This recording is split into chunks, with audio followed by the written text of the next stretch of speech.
ओम नमो। आज पूजाश्री परिवार को एक मेरे व्यक्तिगत जीवन की सबसे बड़ी घटना मैं आपके समक्ष प्रस्तुत करूंगा। मैं आज अपने बड़े भाई साहब से आपका परिचय कराऊंगा। आप हैं पंडित दिनेश शंकर, जो मेरे अग्रज हैं, और आज पुरुषोत्तम मास के विषय पे हम काशी वासियों का, अभी हम लोग देख रहे हैं मित्रों कि किस तरीके से व्हाट्सएप पे या अन्य माध्यमों से, जो सोशल मीडिया के माध्यम है, उस पे किस तरीके का फ्लड ऑफ वीडियोज है, जिसमें कोई कुछ बता रहा है, कोई कुछ बता रहा है, जिनका कि कोई बहुत प्रामाणिक आधार नहीं है। लेकिन आज हम बात करेंगे भाई साहब से कि किस तरीके से, क्या पुरुषोत्तम मास क्या है, उसमें क्या करें, और क्या करने से आपका स्पिरिचुअल ग्रोथ, फाइनेंशियल ग्रोथ, और किस तरीके से आपके फैमिली में स्टेबिलिटी, एक्जुबरेंस, एक्सटेसी किस तरीके से मिले, मैक्सिमाइज हो, इस महीने को ध्यान में रखते हुए। मित्रों, एक बात बताऊं आपको, ये 3 साल में आने वाला समय है। ये हर महीने नहीं आएगा, 3 साल में एक बार आता है। तो ये बहुत ही विशेष है। और भाई साहब के वीडियो को, भाई साहब की बात को ध्यान से सुने, थोड़ा समय देकर सुने, आपको अवश्य ही लाभ होगा। तो भाई साहब, इसमें मेरा प्रश्न है कि एक तो कि पुरुषोत्तम मास का एक बड़ा विषय है, 3 वर्ष में आने वाला समय है, तो थोड़ा सा इस पे एक प्रमाणिक, अपने जो हमारी पूजा श्री की जो फैमिली है, उनको कोई एक प्रमाणिक बात बताई जाए, जिससे कि वो कम से कम एफर्ट करके, कम से कम शॉर्टेस्ट टाइम में किस तरीके से क्या कर्मकांड करें, क्या पूजन करें, क्या दान इत्यादि करें, जिससे कि इस समय का वो मैक्सिमम लाभ ले सके। जिस प्रकार से आपने जिज्ञासा करी पुरुषोत्तम मास के संदर्भ में, तो यह स्पष्ट है कि प्रत्येक मास का अपना विशिष्ट महत्व है। हमारे यहाँ 12 मासों के विशिष्ट महत्वों की चर्चा होती है और उनके महात्म्य का वाचन, कथन और श्रवण किया जाता रहा है परंपरा से। तो उस क्रम में हमारे यहाँ पुराण में बृहन्नारदीय पुराण के अंतर्गत पुरुषोत्तम मास के महात्म्य की चर्चा करी जा रही है। और जैसे हमारे आपके बीच में यह संवाद उपस्थित हो रहा है कि आप जिज्ञासा कर रहे हैं और मैं कहने के लिए उपस्थित हूँ, ऐसे ही कालांतर में, पूर्व काल में मणिग्रीव अपनी जिज्ञासा को कर रहे हैं उग्रदेव महाराज से बृहन्नारदीय पुराण में, इसी पुरुषोत्तम मास के महात्म्य के अंतर्गत, और वह उनको उग्रदेव जी महाराज उसकी व्याख्या कर रहे हैं। तो इसमें चर्चा यह है, यह ज्योतिषीय विषय है मास के संदर्भ में। जब हम चर्चा कर रहे हैं कि यह अधिक मास का कैसे निर्माण हुआ, तो लगातार तीसरे वर्ष में जाकर के एक मास का संचयन किस प्रकार से होता है, तो इसका सहज जानकारी आपको ऐसे मिल सकता है कि हमारे यहाँ जो विक्रम संवत के पंचांग आप देख पाते हैं, तो उन पंचांगों में प्रत्येक मास में कोई न कोई तिथि का क्षय देखने को मिलता है। सामान्यतया चंद्रमा की गति पर आधारित यह जो पंचांग है, यह सबसे ही सूक्ष्म गणित पर आधारित पंचांग माना जाता है। चूंकि चंद्रमा की सबसे सूक्ष्म गति है, सभी ग्रहों में सबसे द्रुत गति से चंद्रमा चलता है, और उसके आधार पर यदि हमारे यहाँ पंचांग का निर्माण हुआ, तो उसके नक्षत्र भोग करने के क्रम में तिथियों का क्षय होता है क्रमशः। और वह जो क्षरित तिथियां हैं, वह लगातार एक जगह इकट्ठा होते, कहने का अभिप्राय कि तीसरे वर्ष में आकर के वो एक मास पूरा हो जाती है, यानी लगभग 1 महीना 30 दिन का 2 पक्ष, क्रमशः शुक्ल पक्ष और बाद में कृष्ण पक्ष, इसमें स्वीकार करते हैं। और इसकी विशेषता यह है कि इसमें संक्रांति नहीं होती। जैसे सूर्य प्रत्येक मास में, सामान्यतः आप लोग जानते हैं कि 14 तारीख को, 15 तारीख को सूर्य की संक्रांति हो जाती है, सूर्य अपनी एक राशि से दूसरी राशि पर चला जाता है। किंतु यह विशेष घटना इस पूरे पुरुषोत्तम मास, मल मास में देखने को नहीं मिलती, और उसी को हम अधिक मास, मल मास या पुरुषोत्तम मास के बारे में जानते हैं।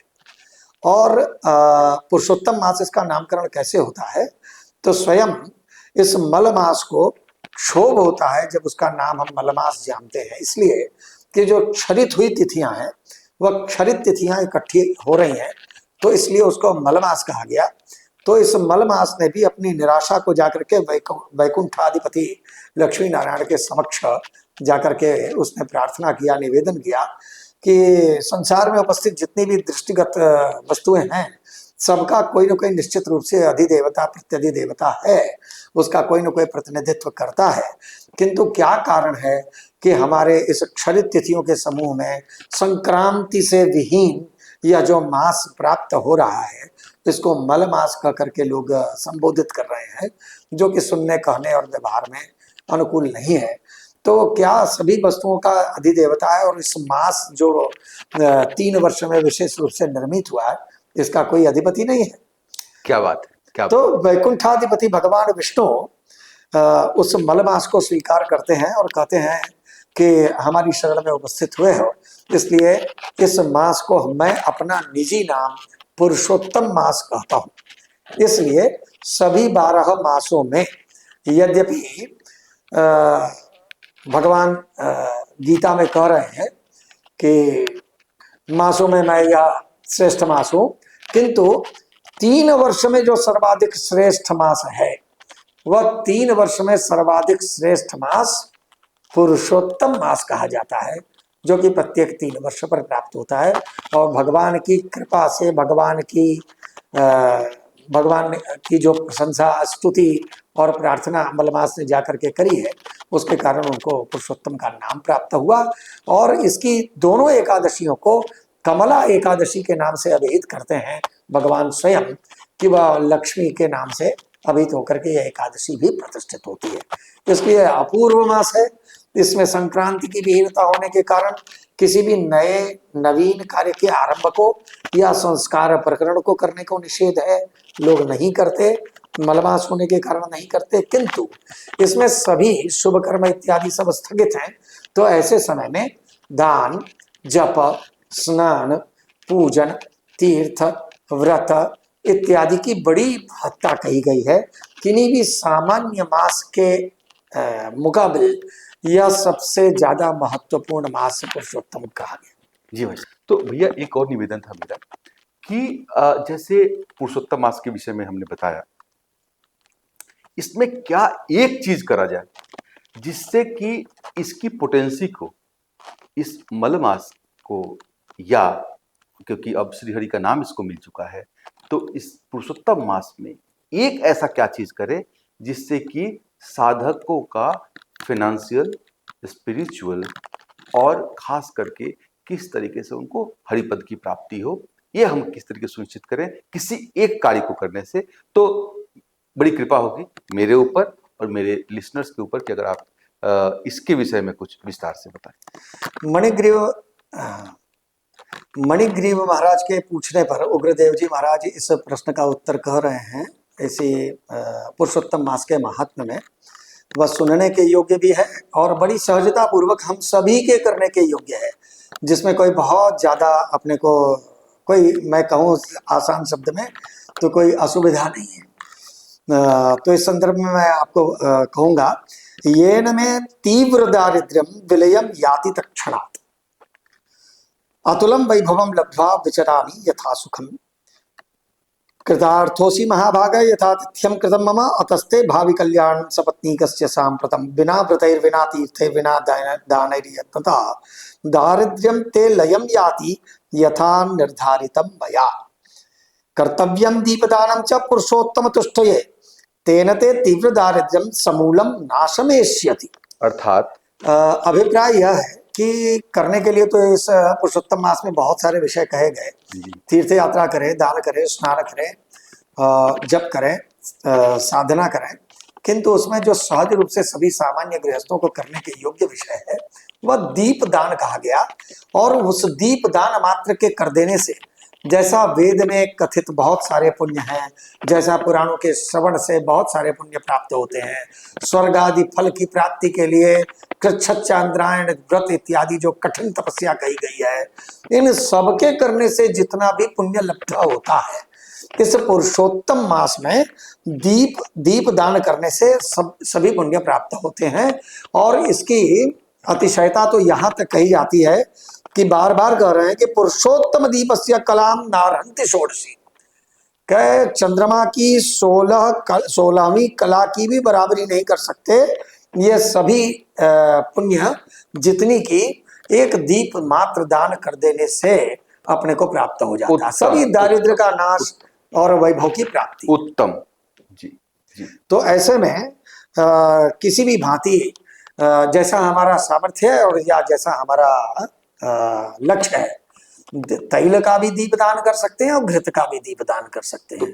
दारिद्र्य का, पाप का इत्यादि का नाश करना हो तो हम तैल दीपदान करें, तिल तेल इत्यादि से। जी। अन्यथा हमको वैभव और सभी प्रकार के सुख, भौतिक विषय, इन सबकी प्राप्ति, मोक्ष आदि परम पद की प्राप्ति के लिए भी घृत दीप का दान पुरुषोत्तम मास में सबसे श्रेष्ठतम कर्म कहा गया, जिसकी बराबरी सभी प्रकार के तीर्थ, वेदोक्त फल, कृच्छ चांद्रायण, योग, ज्ञान, सांख्य इत्यादि विषयों पर आधारित जीवनचर्या, इन सबसे जो भी कुछ हमको प्राप्त होता है एक दीप दान करने मात्र से प्राप्त होता है।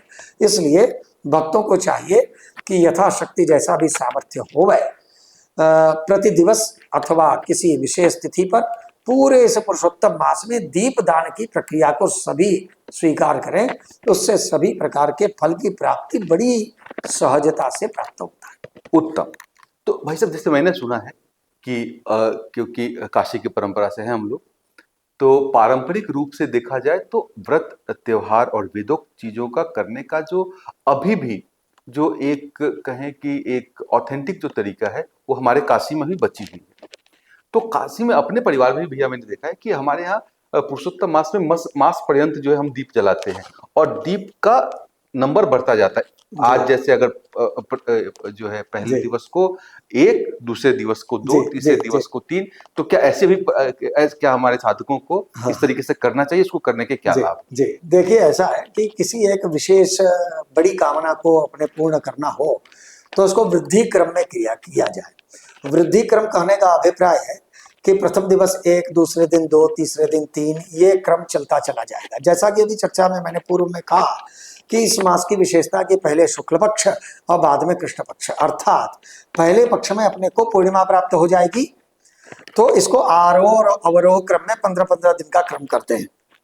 कुल 3 विधान इसमें कहे जाएंगे। नित्य 1 दीप दान किया जाए, यह पहला विधान। दूसरे विधान में कि वृद्धि क्रम को हम स्वीकार करें, तो वृद्धि क्रम में पहले दिन 1, दूसरे दिन 2, तीसरे दिन 3, चौथे दिन 4, पांचवें दिन 5, यह क्रम करते हुए हम क्रमशः 30 दीपक तक की यात्रा करेंगे। तीसरा जो क्रम होगा उसमें प्रथम दिवस 1, 2, 3 करते हुए पूर्णिमा तक जाएंगे, 15 दीप का दान करेंगे और पूर्णिमा के पश्चात फिर ऋणात्मक क्रम में आते चले जाएंगे। मतलब 15, 14, 13 ऐसे करके? जी जी जी जी। वाह। तो पूर्णिमा के पश्चात से फिर हम 14, 13, 12, 11, 10 इस उतरते हुए क्रम में चले आएंगे और अमावस्या को आकर के 5 दीप का दान करके, उस अमावस्या की तिथि पर 5 दीप का दान करके उस क्रम को पूरा कर लेंगे। इस प्रक्रिया को करने के लिए कोई विशेष लक्ष्य की प्राप्ति, कोई महासंकल्पित विषय, कोई बहुत प्रयत्न करने से भी जो कामना पूर्ति न हुई हो, उसको पूरा करने के लिए यह बड़ी सहज प्रक्रिया होगी। तो इसमें क्या कोई भेद है कि जैसे एक जलाने से कोई विशेष तरीके की ईश्वरीय कृपा प्राप्त हो सकती है, या 30 दिवस करने से कोई विशेष मनोकामना हो तो कामना को सिद्ध करने के लिए 30 ही जलाना चाहिए, या जैसे आप ऋणात्मक तरीके से अगर हम आरोहण और अवरोहन जो है, मतलब हम अगर जो है पूर्णिमा तक आरोहण करें उसके बाद अवरोहण करें, तो क्या इन तीनों में भेद क्या है? हाँ, बड़ा सुंदर प्रश्न है आपका। जैसा कि बृहन्नारदी पुराण में पुरुषोत्तम मास में चर्चा करी गई दीप दान की, तो नित्य दीप दान का क्रम यदि हम प्रथम विधा स्वीकार करते हैं तो यह ठीक उसके अनुरूप है। और रोज एक दीप दान करें, तो जैसा कि बार बार कहा जा रहा है कि पुरुषोत्तम दीपस्य कलाम नारहंति षोडशीम, पुरुषोत्तम दीपस्य कलाम नारहंति षोडशीम। तो इस क्रम में तमाम सारे पुण्यों की चर्चा करी गई कि जितना भी वेद पारायण करने से, जितना भी पुराण श्रवण करने से, जितना तीर्थ करने से, यात्रा करने से, दान करने से, जो भी कुछ हम उत्तम से उत्तम कर्म करते हैं और उसके जितने भी फल कथित कहे गए हैं, वह सभी प्रत्येक एक दिन के हर दिवस एक दीप दान के क्रम को हम स्वीकार करें तो उससे हमको प्राप्त होते रहते हैं।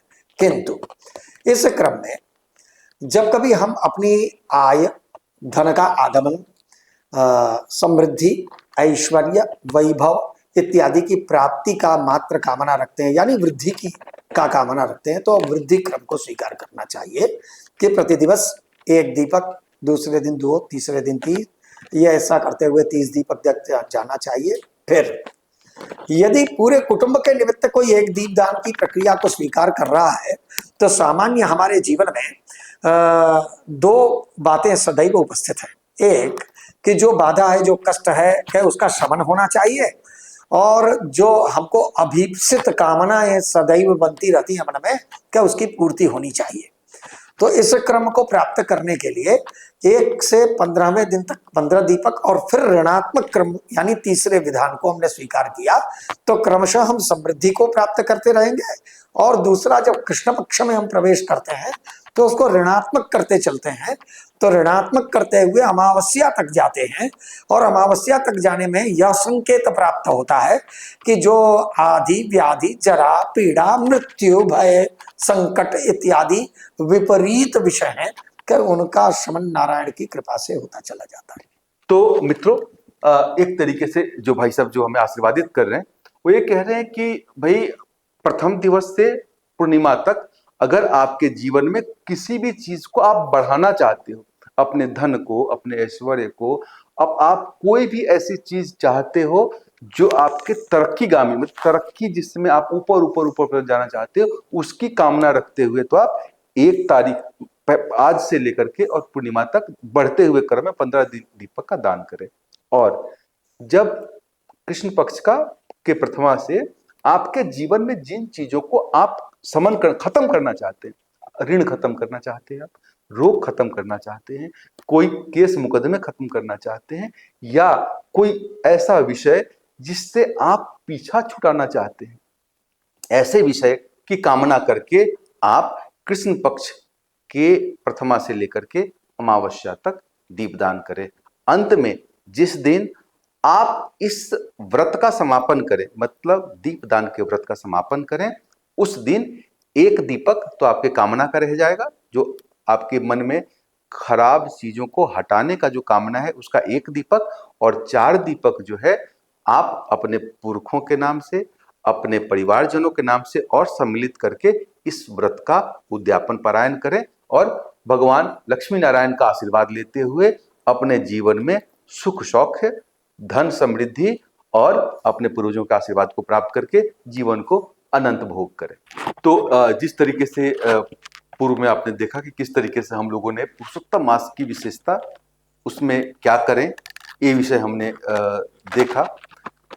अब हम बात करते हैं कि क्या कोई विशेष विधान है, जब हम दीपदान कर रहे हो तो क्या हमें विशेष करना चाहिए, कितने एक्यूरेसी में करना चाहिए, जिसमें कि गलती लगने की कम से कम संभावना हो, तो अभी, और ताकि हम उसका पूर्ण फल प्राप्त कर सकें। तो अभी मैं भाई साहब को पूछता हूं कि किस तरीके से जो हमारे साधक हैं, जो हमारे पूजाश्री परिवार के लोग हैं, वो किस तरीके से आसानी से दीपदान की प्रक्रिया को पूर्ण कर सकते हैं और किस तरीके से इसका पूर्ण लाभ ले सकते हैं। क्योंकि ये बात हमारे भी मन में है कि ये तो 3 साल में एक ही बार आने वाला दिवस है। तो भाई साहब, इसमें क्योंकि जो भी हमारे सभी के सभी जो साधक हैं, जो पूजाश्री से हम सब, हमारा जो परिवार है, ये सभी लोग मुझे लगता है लार्जली जो है ये लोग अर्बन सेटअप में रहते हैं। क्या हम इनको बहुत ही सटीक, बहुत ही दोनों चीजें देखनी, सटीक हो लेकिन किसी तरीके से भी हमारा वैदिक विधान, हमारी परंपरा टूट ना रही हो, तो वैदिक विधान और अपने परंपरा को ध्यान में रखते हुए क्या ऐसा तरीका है जिससे साधक अपना क्रिया जो है दीपदान का, वो आसानी से पूर्ण कर सके और उसका पूर्ण लाभ मिल सके उनको? बड़ी ही सहजता के साथ में हम लोग इस पर चर्चा कर सकते हैं दीपदान के क्रम में, कि सामान्य रूप से जैसा कि पुरुषोत्तम मास में कथित विषय है कि सपत्नीक यदि संभव हो, कुटुंब में सपत्नीक निवास कर रहे हो, तो सपत्नीक स्नान से निवृत्त होकर के प्रातःकाल दीपदान कर सकते हैं। अन्यथा सायंकाल, जो प्रदोष काल है, जो संधि वेला है, संध्या काल है, कि उस समय में हम दीपदान की प्रक्रिया को पूर्ण करें।